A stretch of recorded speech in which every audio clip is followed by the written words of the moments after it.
Hello, everyone. This is the 236th episode of Soccer Nostalgia Talk Podcast. As always, this is Sean from Los Angeles and the Soccer Nostalgia blog. For this episode, I welcome back English author and professor of history, Dr. Alan McDougall, as we discuss his book, Dreams and Songs to Sing, A People's History of Liverpool FC from Shankly to Klopp.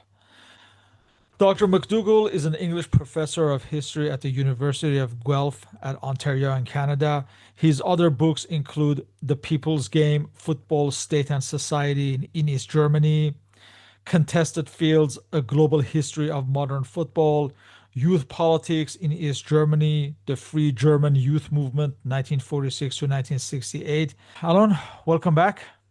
Thanks, Shahan. Nice to be here again. Most people know you from your work on East German football, but you have been a lifelong Liverpool fan.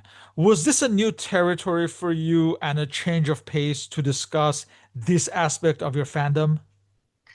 Yeah, it was both of those things, I think. As you mentioned in your very kind introduction, I've written several books now. I guess you would call them academic books, broadly speaking, on football history and a lot of journal articles and book chapters. And most of that have been around the history of football in communist East Germany, which grew out of my PhD research, which was on youth politics in East Germany. So that was kind of my sort of academic sort of parlaying from East German history into East German football, and then more widely into global football history. But there was always another part of me that, had always supported Liverpool. I mean, that was, I was a Liverpool supporter long before I became a professional historian or indeed interested in football in communist East Germany. And so there was always part of me that wanted to write a book about the club I loved and to kind of use my kind of skill set as a professional historian to write something that was hopefully accessible, that people outside of academia would read, that would appeal to kind of ordinary fans. And, it's a book about the fans, really. So, yeah, it was a new departure for me and, a very enjoyable experience writing it. And hopefully it will be for people reading it. Your book traces the history of the club and includes anecdotes and eyewitness accounts from the fans of the club. Some you interviewed, some you learned through letters, even letters to newspapers. Mhm. Can you give an overview of your task and how did you decide on this format and the duration to put all this together? Yeah, well, as you mentioned, a big element of the book is this oral history. I interviewed around about 55 Liverpool supporters from Liverpool, of course, from other parts of England, but also from around the world. One of the key sort of things I wanted to do with the books to make it a global history of the club because it has this huge global fan base that I'm always constantly surprised even now to find wherever I am in the world there's Liverpool supporters. So I mean that was something I was really looking to do in the book. And so I reached out to various supporters clubs around the world, various other contacts, and built up this sort of database of Liverpool fans who I spoke to in Hong Kong, Rwanda, New Zealand, Morocco, Canada, Germany, Norway, England. I'm probably missing some countries, Sweden. And so that was a huge part of it. And then, yeah, I was lucky enough to get contact with the family of Bill Shankly, Liverpool's legendary manager. And Bill Shankly's grandson, Chris, kindly lent me these 2 bags of letters that form the sort of jumping off point for chapter 6 of the book when Shankly retires. So that was kind of my sort of, in a documentary sense, kind of what got me into the kind of world of letter writing. And the club, Liverpool Football Club, also gave me a few letters around the Heysel disaster, Italian supporters who wrote to the club. So yeah, I managed to piece together this sort of oral history, this letter writing history, and then, of course, lots of material from letters to newspapers, which people used to write back in the day. And yeah, I guess those were some of the threads that were running through the book, particularly the interviews. Yeah. Let's go back to your childhood at Maidstone Hmm. and the bond you forged with the club, including the familial connections that Hmm. impacted you and your experience of your first match at Anfield.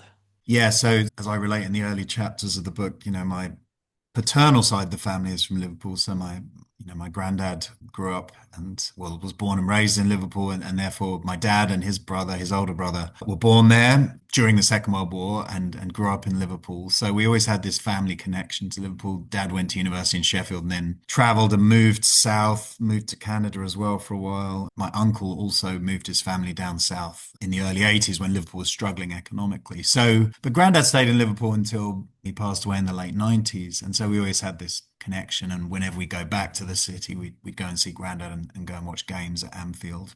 And my family was fairly evenly divided between red and blue, probably a few more reds, but there were also Everton supporters, one of my cousins and my uncles. So, yeah, that was the family history there. So it was just passed down to me, I guess, to be a Liverpool supporter. And of course, in the 1980s, which is when I grew up, that was an easier sell than it would have been in the 1950s, for example, or even perhaps in the 1990s, because Liverpool, of course, were the dominant club in English and arguably European football. So it wasn't a hard sell for my parents. I don't think they really had to sell it to me at all. And yeah, so I followed the club from my youngest age, probably the first, I have a very vague memory of the 1981 European Cup final when Liverpool beat Real Madrid with Alan Kennedy's goal. But probably it was more towards the mid 1980s that, I kind of really started becoming more engaged in following the team, going to some live games. I think my first away game was an FA Cup defeat to Brighton, the Goldstone ground as it was then. And then my first trip to Anfield, which yes, I talk about in the book, was to watch Liverpool play Spurs in October 1985. My best mate and I went with his parents for his birthday. And yeah, I mean, funnily enough, Liverpool were dominant at that time, but lost that game to Spurs 1-0. And I had a bit of a bad record actually in the 80s. I wouldn't go to too many games. When I did go, Liverpool tended to struggle, which wasn't very usual at the time. Anyway, yeah, so that was the first experience of Anfield. And as I talk about in the book, I wish in the book, I do try not to kind of falsely remember the past. I guess I'm a historian. And so often I'll read memoirs and think, how can you remember that dialogue? Or how can you remember so specifically what this person was wearing or where this player was standing? And so my memories of that day in 1985 are very episodic and impressionistic. As I mentioned in the book, I remember the sponsored cars in the car park more than the game. Mark Lawrenson's sponsored Ford Sierra is still in my head. I don't remember Spurs' goal at all. I think Clive Allen scored it. But yeah, it was a great sensory experience and luckily the first of many, albeit not enough trips to Anfield over my life. You spent some time discussing the career of the Scottish Billy Little, whose Liverpool career spanned the post war era at a time when Liverpool were somewhat struggling. Mm, It's the time of relegation in the 1950s and the retirement of manager George Kay, followed by Don Welsh. mhm, It's truly the worst era of Liverpool in modern times, and almost a shame that some of the names are unfamiliar except to historians. mhm. What stands out from this transition from the wartime into the era of difficulty on and off the field? Chapter on Billy Liddell. I mean, he was always this sort of fantastical figure in Liverpool history because he was this great iconic figure, the only one. I mean, there were ones earlier in the club's history, Alex Raisbeck, the defender, then Elisha Scott, the Northern Irish goalkeeper. So Billy Liddell was in a way a successor to them. But, he transcended the club and the city in ways that very few figures in Liverpool's history did. And the other ones who did it, Bill Shankly, Jurgen Klopp, let's say, for example, did it in a time when the club was successful. So Liddell was a unique figure, I think, in being this transcendent figure in the club's history, but at a time, as you mentioned, when Liverpool really struggled. Now, he did have some success with Liverpool. His career started late, officially because of World War II, but after the war, Liverpool unexpectedly won the league title in 46-47 and then reached the FA Cup final and lost to Arsenal in 1950. But the club, a bit like the city, was in a quite a long-term process of decline in the Liddell era. Bad choices of managers, directors who weren't investing in the team, some talented players, but a lot of journeyman players as well. So yeah, to me, he was this fascinating figure because he was beloved in the club's history,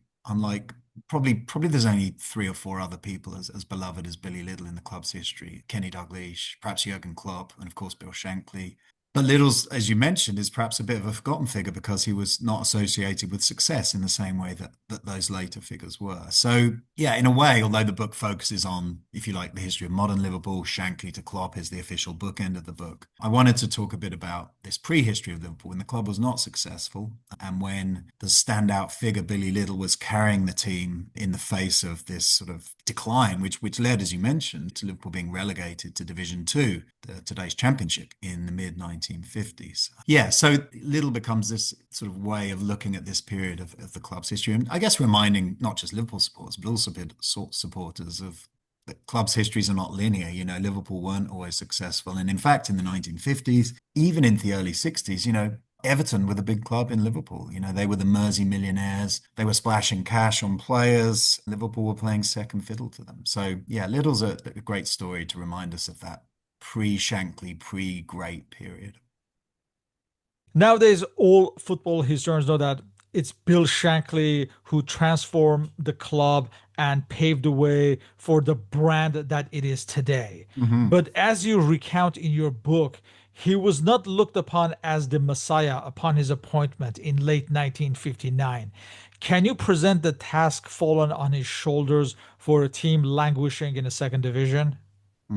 Yeah, I mean, it was a huge task, and it's funny because for anyone who of a certain age or any Liverpool supporter who knows Bill Shankly, he's this very saintly figure, right? That quite rightly, he's this iconic figure in Liverpool's history, and we know him for his sort of sharp comments, his sharp suits, his passion for the club, his kind of belief in the city. And of course, his huge success as a manager. And then, of course, his dramatic retirement and subsequent relatively early death in 1981. So all that's known. But as you relate there, when Shankly comes to the club at the end of 1959, they've been struggling in the second division for about 5 years. There's no sense, I think. I mean, there's some cautious optimism around his appointment, but this was a guy who'd had a successful managerial career in the 50s, but he'd not managed at a big club before. He'd never won anything. So the Liverpool board were taking a bit of a gamble on kind of potential in a way. And it's worth saying or reminding ourselves that it takes a few years for Shankly to get Liverpool playing successfully. And it's, interesting to think about that in the current moment of as we speak today, Liverpool, the modern Liverpool team is in a pretty deep crisis suddenly, and there's lots of talk about the current manager Arne Slot and his position. But it's worth reminding ourselves, I think, that Bill Shankly didn't come in and become the Messiah in 1959. Liverpool struggled to get out of Division Two for a couple of years. As I relate in the book, there's lots of grumbling in the fan base in the early 60s. Not so much against Shankly. There weren't many Shankly out chants or cry or letters to the newspaper, but there was some skepticism that Shankly had the skills to turn around the club, which had barely won a trophy. It had won like one trophy in 30 years. So, yeah, it's a reminder, I think, of the virtue of patience in football. If you've got the right person, as we see with Shankly and as we see later on with Klopp, then hopefully it'll eventually bear fruits. But it does take a bit of time. And Shankly's reputation as this charismatic leader also takes a bit of time to emerge. He did change the atmosphere of the club, and is he more or less responsible to get the cope to have this atmosphere that it has now historically? Yeah, I mean, that's an interesting question. I mean, the COP, which had been roofed in 1928, before Shankly had a reputation as quite a loud place. So, I don't think Shankly invented the COP and he didn't invent terrace culture in the 1960s. But I think what changed in the 1960s, as I relate in the book, is the emergence of a terrace culture that is more rooted in songs, whether it's adopted songs or kind of original songs, that's kind of embedded in the wider culture of the city in the 1960s, because of course Liverpool's football resurgence in the 60s, both Everton and Liverpool FC, coincides with the rise of Liverpool as a cultural centre, primarily through the Beatles, not just nationally, but globally. So I think all of that plays into the excitement on the terraces, success on the pitch, success in the city. But Shankly's the glue, I think, that brings it all together. And he's the man, I think, who sees the potential of Liverpool as a city, Liverpool as a team, and Liverpool as a crowd or a fan base, and manages to harness that and to kind of orchestrate it in a way. And so, as I talk about in the Shankly chapters, you have this sort of emergence of an almost sort of sociological phenomenon where BBC reporters start to come to Anfield, famously in 1964 for the title decider against Arsenal, to kind of stand in front of the Kop and kind of treat it as an anthropology project. Look at this mass of people standing behind us singing Beatles songs and Cilla Black songs. And, that wouldn't have been possible without Shankly transforming the team. And I think being in harness with the fan base, I think that's kind of Shankly's great achievement. And really, probably, although Liverpool have many great managers in the interim, there's no real connection like that at that level again, probably until Jurgen Klopp. But yeah, Shankly stands above all others, I think, in bringing the Kop to life and in making Anfield this kind of feared place for opposition supporters and, of course, opposition players. Like you just said, the resurgence of a team in the 60s coincides with Beatlemania. Mhm.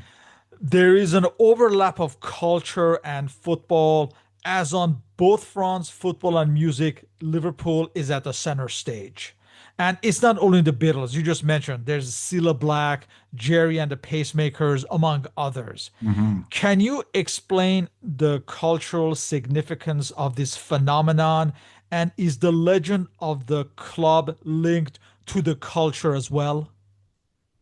Yeah, I mean, I think they're very heavily linked in the 1960s as Liverpool was quite a small city, quite a place where sort of cultural luminaries would have seen each other. There was links between and friendships between musicians, footballers, comedians, other people involved in, broadly speaking, Liverpool culture.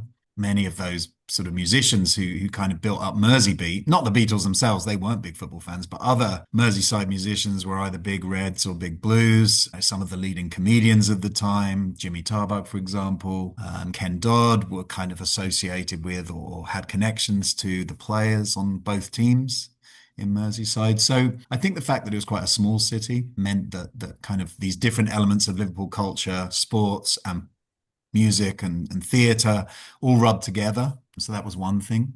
And then, yeah, I think it's just one of those happy moments of history where different things combine.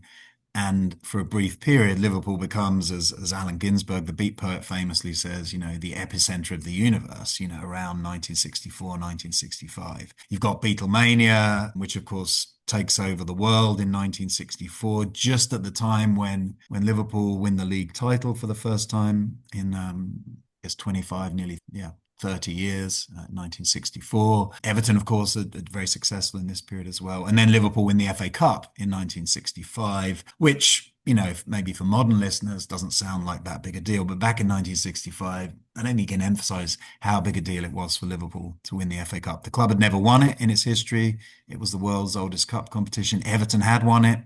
Every great club in English football had won the FA Cup. So this was a big sort of stain on Liverpool's history that they'd never won it. So the relief and the joy when they beat Leeds to win the 65 Cup final it's kind of almost this peak moment, I think, for kind of football and pop culture in Liverpool in the mid 60s. And it probably doesn't last much beyond 1966, really. But for that period from sort of 63 to maybe 66, Liverpool's this exciting vortex where music and football come together and really put the city on the map, not just nationally, but globally. The European legacy also started with Shankly. It is fair to say, again, culturally, that the legend of the club is built upon the European history of success across decades. And as fans traveled across the continent, this also enhanced the legend of the club to this Mm. day. Yeah, yeah, absolutely. I mean, we see this, there's various elements of the Shankly era story, which kind of mark Liverpool's arrival as a European force. One is the shift that he makes against Anderlecht in the 64-65 European Cup to an all-red kit, to make Liverpool more intimidating. Then, of course, there's the legendary semi-final against Inter Milan in 1965, a few days after that FA Cup win over Leeds, which is the first of the you can use a trademark here, great Anfield nights, when the crowd just makes such a noise that the other team are sort of intimidated into, very accomplished Inter Milan team are intimidated into a 3-1 defeat, which is fairly fortunate that it's only 3-1. And so I think yeah, the legend of Anfield as an intimidating European venue begins under Shankly. I mean, and it's not a consistent process. I mean, as I talk about when I talk about Anfield in the book, there's There's lots of games, both domestically and in European football, where Anfield is quite quiet. It's not like German football where you get this constant thrum of noise at grounds, where the atmosphere is sort of choreographed by a drummer and a singing section. Anfield, the eruption of atmosphere is much more organic, I think. So there might have been quiet European nights over Liverpool's history, but then you have these peak moments where the crowd, as some of my interviewers told me, comes to Liverpool's help when they need it. I mean, I think that really begins under Shankly with Inter Milan in 1965. But then there are other also big European nights against teams like Ajax and Juventus a bit later in the 60s, which are just these they kind of internationally start to give Anfield the reputation it's getting nationally as this sort of intimidating venue with this quite unique terrace culture and a very difficult place to play, even if Liverpool aren't at their greatest as a team. You know, it's a very difficult place to go and play. So yeah, all of that begins in the Shankly era. And, you know, Liverpool's European record from 1964 when they first go to play in Iceland to the tragedy at the 1985 European Cup final is unbroken. They play in Europe every season. Supporters start to travel across the continent. So yes, the club's identity, the fan base's identity becomes bound up more than any other English club with European football and European adventures. The retirement of Shankly in 1974 could have stopped the team in its tracks. However, Liverpool built up on that, and his successor, Bob Paisley, became one of the most successful managers in history with success at home and abroad, perhaps only rivaled by Sir Alex Ferguson in terms of achievement in England. Just how critical was this promotion from within into perhaps the club's most successful ever era? Yeah, I mean, it's interesting you make the comparison with Ferguson, and I suppose that would be the obvious one. I mean, I think it's worth saying that Paisley, you know, in that 9 year period, wins, I think, 6 league titles and 3 European Cups. His only mark on the CV is he doesn't win an FA Cup. Liverpool get the cup final in 77, but don't win it. But I have red tinted spectacles, Liverpool red, not Manchester United red. But, you know, in terms of trophy collection over a period, I think Paisley is the greatest. He's also probably the most underrated great English manager. And I think probably is a little bit underrated even in Liverpool's history because he came after Shankly. But yeah, there was a lot of worry in the first season when Shankly retired in 74 and he kind of hovered around the club like Banquo's ghost for a year or so. And Liverpool in the first season under Paisley did fine, but they didn't win anything. And they were knocked out of Europe quite early. They finished second in the league. But at the start of the 75, 76 season, Liverpool didn't start great. And there are a few grumblings around, you know, this guy can't step into Shankly's shoes. They were big shoes to fill. Paisley was the polar opposite of Shankly. He'd been his long-time physiotherapist and then assistant coach, so part of Liverpool's famous boot room for decades. But he was the opposite of Shankly in terms of kind of media charisma. I mean, Paisley famously didn't like talking to the press, was famously inarticulate both with the media and with his own players who sometimes wondered what the hell he was talking about. So, you know, I talk about this in the book, you know, what's the alchemy here that allows Bob Paisley, this kind of seemingly inarticulate, slightly insular, uncharismatic guy, to not just take over from Shankly and keep things going, but actually take it up to new levels. Shankly never won the European Cup. Paisley wins it 3 times, which no English club had ever done to that point, and makes winning the league just seem routine. Six out of 9 seasons, his record in his time as manager. I think there's a couple of things that are interesting there. One is the element of continuity. When Shankly was appointed in 1959, he was smart enough not to just kick out the people who he valued at the club. He kept a lot of the figures who became part of his boot room and took them on the journey with him as manager from 1959. So people like Joe Fagan and Bob Paisley, Ronnie Moran, you know, they were part of the furniture from the beginning of the Shankly era. And I think in the Paisley era too, there was that element of continuity that was sort of in the club's DNA until certainly the 1980s. So Paisley knew not to mess with a good thing in that sense. But he was also, I think, an underrated tactician. You know, he had a bit of a reputation for, he didn't like fancy technical talk about football. He would have hated all the talk today about XG and kind of football nerds, I guess, as we might call them. Paisley wouldn't have had much time for that, but he was a very astute football mind, as people like Graham Souness have related.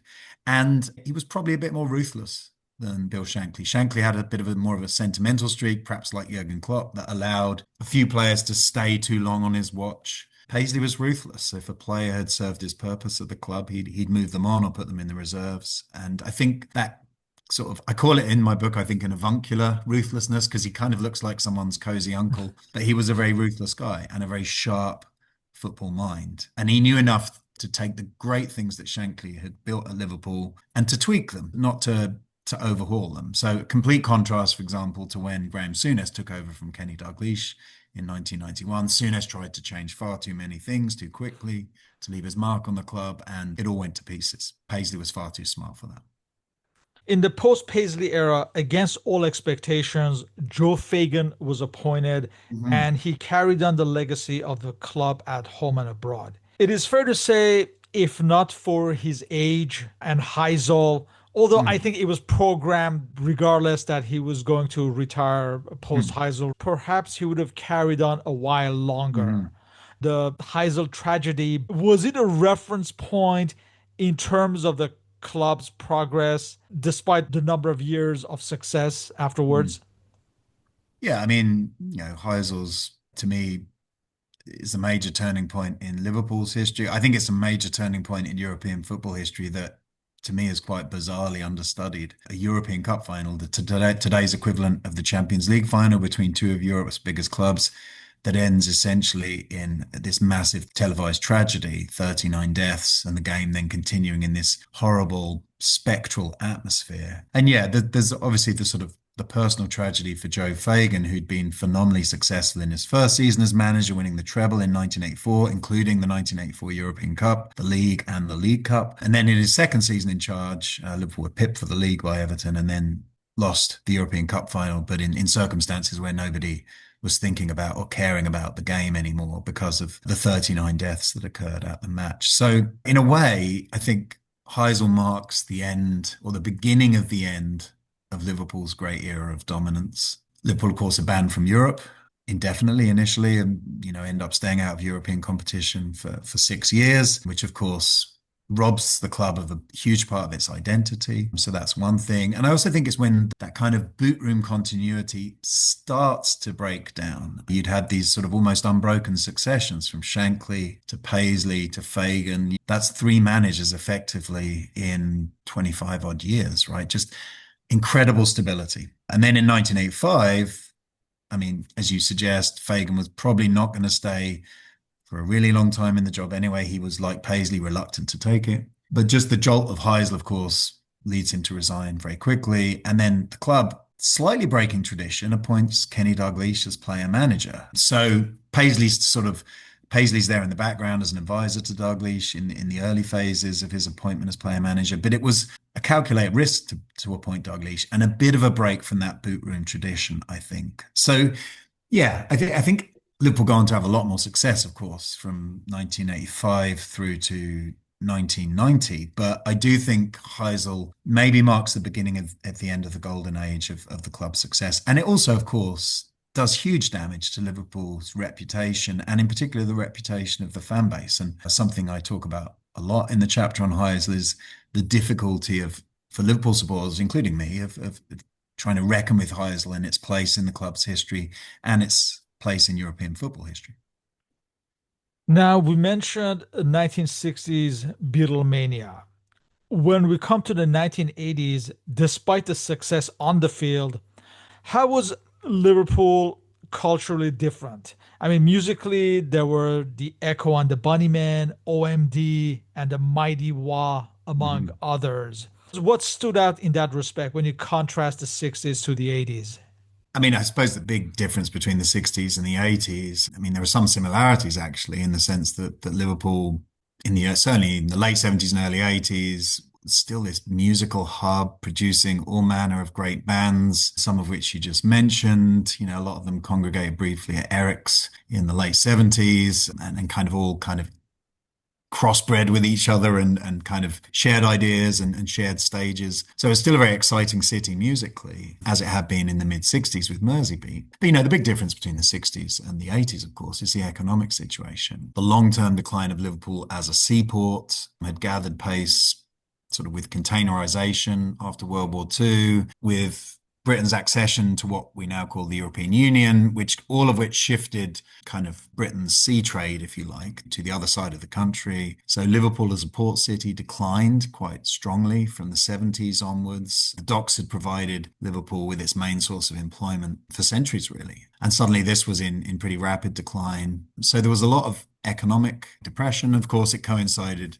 Liverpool's great success in this period and its continued musical influence coincided with, as well as this economic decline, the government of Margaret Thatcher, who came to power in 1979, through the sort of neoliberal economics, imposed a version of very tough love on cities like Liverpool, who were meant to take high rates of unemployment as Britain supposedly transition to, I guess, a post-industrial economy. But in that post-industrial economy, the centre was the south of England. London was going to be the financial centre of this resurgent Thatcherite England. Cities like Liverpool were a bit of an embarrassment. What their place would be in this new England wasn't very clear. And actually, certainly government documents reveal, particularly after the uprising in Toxteth in 1981, that the Conservative government thought pretty seriously about what it called the managed decline of Liverpool as a city. So politically and economically, Liverpool is facing real turmoil in the 1980s and is almost positioning itself and is positioned against the central government in London.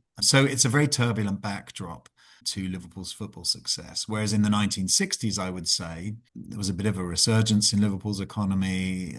Culture, politics, and economy were perhaps more in lockstep with the football. That's all breaking down by the 1980s. The football is the saving grace from this long period of economic decline and political turmoil, which has its impact on the crowds at Anfield. Even in some of Liverpool's great seasons here, 1983, 1984, for example, if you look at Liverpool's attendance, you're scratching your head as a fan today who can't get into Anfield very easily. The attendances are like sometimes in the low to mid 30,000. So Anfield wasn't always at capacity. And that was because people had to give up season tickets because they'd lost their jobs and couldn't afford to go to the game anymore. Kenny Dalglish became player manager in the post-Heysel era and kept the club at the top for a number of years. And in fact, many experts view the 1987-88 side as perhaps one of the club's best, if not the best. But the pressure in the post-Hillsborough era forced him to resign in early 1991. I don't think there's anyone who would have bet on a 30-year title drought. Mm-mm. As an observer, how did you navigate this era as you observed the best as well as the absolute horror? Yeah, I mean, I talked a little bit earlier about Heysel as a turning point in the club's history, and of course, the second turning point in the club's history in the 1980s is the second tragedy, in which Liverpool supporters this time are the victims of the tragedy, and that's at Hillsborough, of course, in April 1989, when 97 supporters are killed through police and other negligence, as it took a long time to establish all this. I speculate in the book, or I talk in the book, about almost a collective form of post-traumatic stress disorder, PTSD, after Hillsborough for the club, the supporters, and of course for Kenny Dalglish himself. As you mentioned, Dalglish eventually resigns in February 1991. Liverpool at that point is still a very successful club, of course, but he'd been worn out by the demands of Hillsborough and would later kind of admit to the kind of PTSD argument, really, that the burden of being the manager of the club, of attending funerals, of dealing with the grief of the city is just something that eventually wore him down. And I do wonder if, more widely, it was very difficult for the club and its supporters to fully recover from the trauma of Hillsborough, particularly given the ongoing injustices around Hillsborough that would go on for the next 30 years and more, right? So Dalglish resigns, as you mentioned. Liverpool, for the first time since the 1950s, get an appointment wrong. They appoint Graham Souness, who'd had great success at Rangers. But as I mentioned earlier, he's a great disruptor and changes too much too quickly, dismantles the team, dismantles the boot room. So there's all that happening. At the same time, of course, English football and indeed European football are changing with the creation of the Premier League, new television deals with Sky, which creates a much richer landscape. So Liverpool, in a way, are historically unlucky in the sense that their decline under Souness coincides with the rise of the Premier League. And just at that moment, of course, Manchester United choose to become sort of the equivalent of 70s and 80s Liverpool, start winning everything under Ferguson. And, success begets success. In an era when there's more money in English football, suddenly, Manchester United steal a march on their old rivals from the Northwest, and Liverpool are left behind for the first time really since Shankly's appointment, I would say. So yeah, it's a pivotal period in the club's decline between really from Heysel, I would say, through to Kenny's resignation in 1991. Liverpool's still very successful in this period, but there are signs that this great period of success going all the way back to Shankly is maybe about to run its course. And of course, so it proves after Dalglish's resignation. I have a stat that somewhere that Graham Souness wins more trophies in a couple of months in 1984 than he and Roy Evans combined win as managers in the 1990s. So Liverpool aren't terrible. They still come third and fourth in the league. They win the odd League Cup and the odd FA Cup. They get to FA Cup finals. But the great era of dominance is over. And of course, more painfully for Liverpool fans, including me, suddenly Manchester United, this very flaky team in the 1980s, are now the behemoth who are sweeping all before them, winning league titles, and even more painfully, beginning to win European trophies too. As you mentioned, Liverpool went through these relatively difficult years in the 1990s. They were still near the top with Roy Evans. And I Mm, quote you, Liverpool in the 90s caught somewhere between past and present, mm, tradition and commerce, locals and out of towners. mhm. I have had this discussion in other podcasts, but it seemed like Liverpool, much like Everton, were slow to adjust to the new English Premier League era and the post Bosman era. Were these frustrating years as Liverpool were still a good side, but just not good enough to win a title? Yeah, yeah. I mean, I think the quote there sort of sums up Liverpool's in-betweenness in this period, really. The club was certainly not poor. It was still part of the English football elite. It was one of the big five as they were styled initially in the sort of mid to late 80s, I suppose. So that, Liverpool's relative decline was relative. They were still one of the biggest clubs in England. They still had plenty of money to spend on players. They broke the British transfer record for Stan Collymore, for example. So money was available. They didn't have Manchester United levels of money, but then nobody else before Roman Abramovich came to Chelsea did. But yes, this sense of being caught between the past and present, I think, is a really big factor here. Liverpool's identity was bound up with this hugely successful period in its history, these iconic club figures, many of whom, by the way, of course, were and remain prominent in English football's growing football media landscape from the 90s. Alan Hansen on Match of the Day and everybody else, Mark Lawrenson on BBC Radio. So you had Liverpool commentators everywhere from the 90s onwards talking about how the club was not as great as it used to be, which I think probably added a bit more pressure maybe. And yes, definitely a sense that the ownership of the club was maybe a little too cautious, a little too traditional, a little too local. David Moores at this point, a wealthy local businessman, but someone who maybe couldn't put money into the club in the way that you saw at Manchester United and then you'd see in the early 2000s at Chelsea and of course later on at other big clubs in England as well. And yeah, on top of all this, you have the fact that in the background, there's always hovering this idea of Hillsborough and the injustice and the trauma that continues to beget in the 90s and beyond. Plus the fact that Anfield itself has changed, I think is important too. As part of the post-Hillsborough recommendations of the Taylor Report, all-seater stadiums are introduced in England and eventually elsewhere in Europe, of course. And that negates a little bit of one of Liverpool's great advantages, I think, which was the power and the passion of the standing Kop. I mean, the atmosphere didn't disappear forever, and it could return on big European nights from Auxerre in 1992 all the way through Wow. to Barcelona in 2019. But it was maybe a bit more difficult to get that special atmosphere of the 60s and 70s. So yeah, it was a confluence of events, I think, on and off the field that meant Liverpool were kind of caught between two stools. Commercial, but not commercial enough. Tradition, but that tradition didn't seem to be leading to success anymore. So yeah, it was a difficult time, I think, in the club's history, the 1990s. Yeah. And could you make comparisons with 60s Beatlemania and Liverpool's success on the field? And in the 1990s, there's a shift to Manchester, Mm. and then you have the music scene with Oasis and Stone Roses. So Yeah. is that kind of a comparison valid? Yeah, it is an interesting comparison because, if you think about like Liverpool's music scene in the 90s. Think about the great Liverpool band of the early 1990s, sort of the great guitar band, if you like, the great band that never was, because they only really made one album, was the Lars, who most people probably know for the song There She Goes. Oh, yes, yes.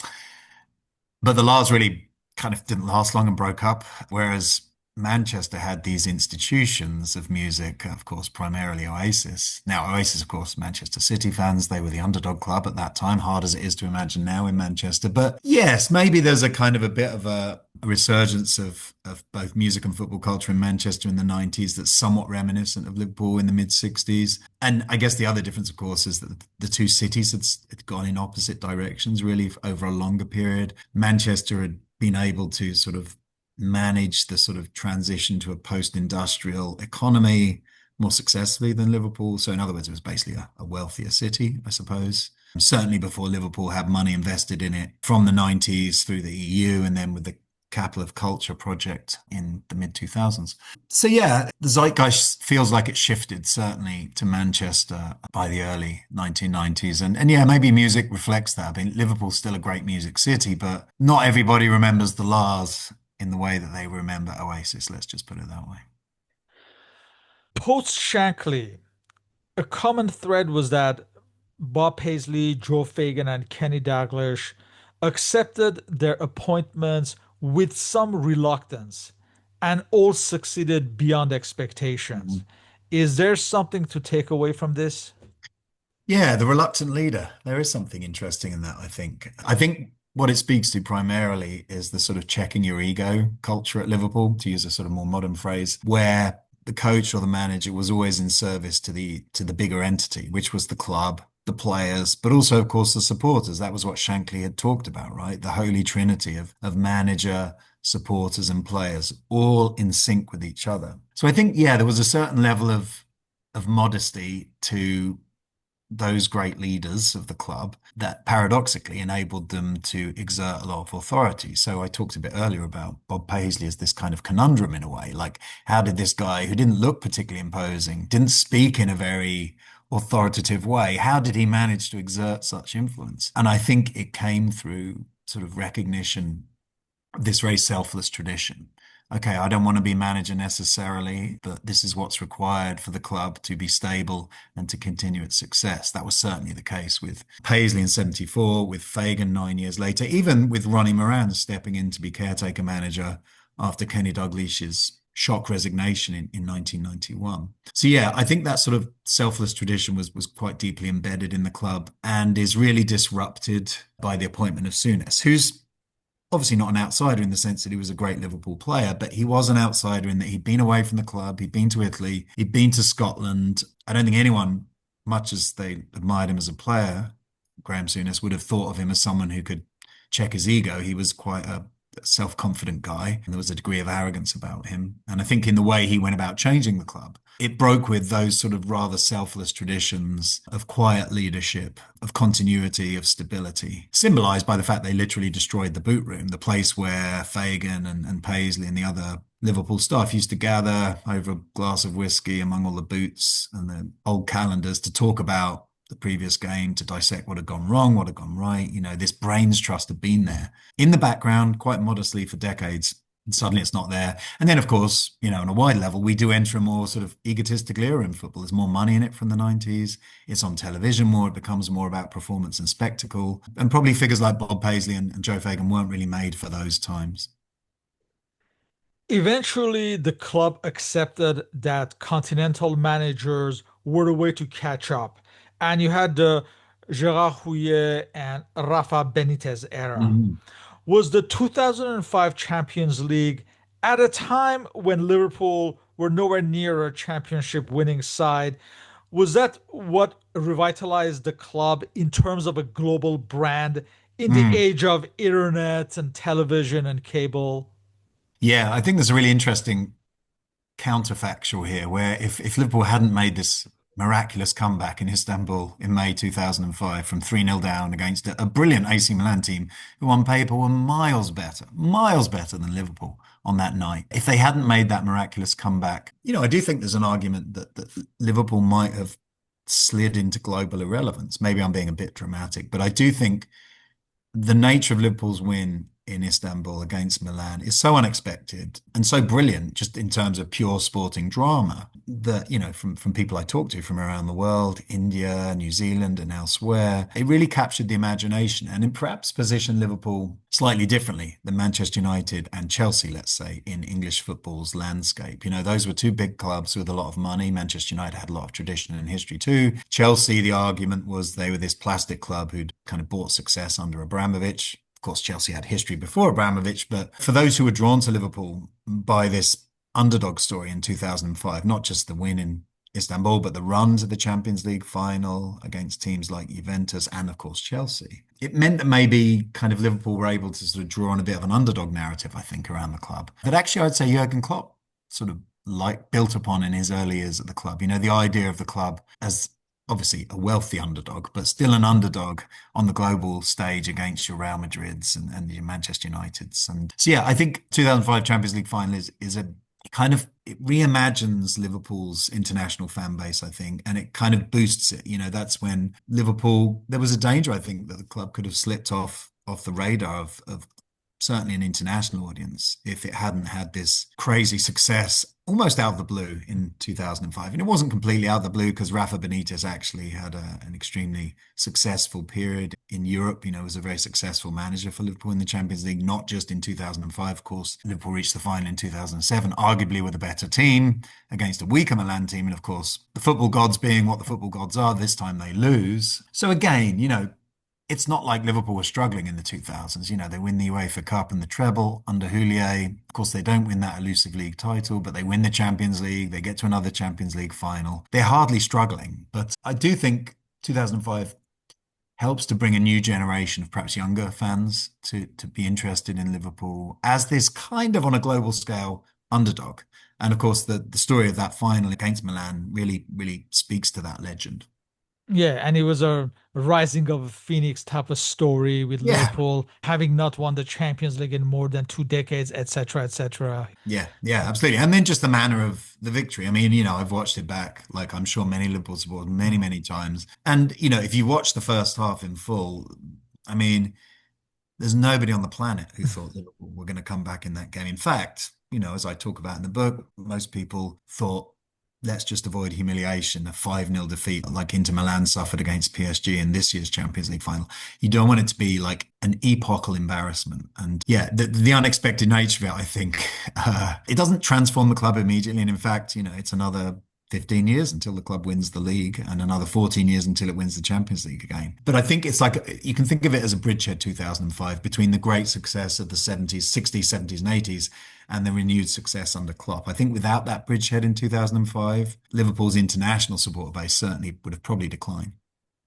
Of course, we are all aware of the recent history with Jurgen Klopp, almost like no other, picking up the mantle of Shankly and endearing himself to the city with titles along the way to return Liverpool to its prominence in this different world. Is it a case of a man being a perfect fit for the ethos of the city? Hmm. Yeah, I think that's exactly what it is. I mean, I think the interesting thing with Klopp is that I think everybody knew it from minute one. I'd come across Klopp a lot earlier as a sort of a German football fan and a German football historian. I'd been in Germany to watch the 2006 World Cup when Klopp did some TV commentary, and I was struck then by just what an astute analyst he was and kind of what a charismatic guy he was. He held the presence of the camera. He was a natural guy on television. So I'd come across him obviously through German football, then with his great Dortmund teams, and where he kind of really challenged Bayern Munich's dominance and got Dortmund all the way to the Champions League final in 2013, as well as winning a couple of Bundesliga titles. And then, yes, so I think almost from minute one, I don't think there was a single fan who thought, this is the wrong appointment. There was a few rumors about Carlo Ancelotti, I remember at the time, but I think almost from minute one in his first press conference, the sense that this was the right guy was very clear, perhaps even quicker than it was when Shankly was appointed. Of course, there was much less of a media landscape in 1959, but I think the sense that Liverpool had got the right manager was very clear in 2015. And, it takes time to bear fruit. And Klopp is competing, unlike Shankly, against, state-owned rivals, Manchester City in particular, who are about to enter their peak era under Guardiola. So, I think he has a much bigger challenge to win trophies in that sense. Obviously, both the big ones, certainly the Champions League and the league, and it takes a little time. But I don't think there was ever really any doubt that Klopp, like Shankly, was made for Liverpool, and Liverpool was made for him. And so the chemistry was there from the beginning. You could see that in the way he called out the crowd at Anfield. I mean, you'd have to be a certain kind of charismatic leader and manager to kind of tell Anfield that they needed to support the team better, which Klopp was doing from very early in his reign. So yeah, it was a match made in heaven, really, I think, and would go on to be hugely successful. In trophies, you could argue a few were left on the table, and I don't think that was all down to Klopp. I think that was partly down to Manchester City and their success. And there's some shadows over that success, I think it's fair to say. But there's also matches that got away from Liverpool. I think of the 2022 Champions League final when they probably should have beaten Real Madrid. But again, the context for that, of course, was, there'd been the incidents in the ground before the game, which had upset a lot of supporters and a lot of players as well had been worried before the game. So yeah, a hugely successful period. And I think a figure who was kind of in the great tradition of Liverpool managers. Liverpool's a fan base, loves its managers. I think that is fair to say. It reveres managers. And I don't think anyone had been quite as revered since Shankly, which is the ultimate compliment. Did your impression of the club change in any way upon hearing from fans from all around the globe and their individual experiences with the club? Yeah, I think, yeah, I think it did a little bit. I mean, I was struck.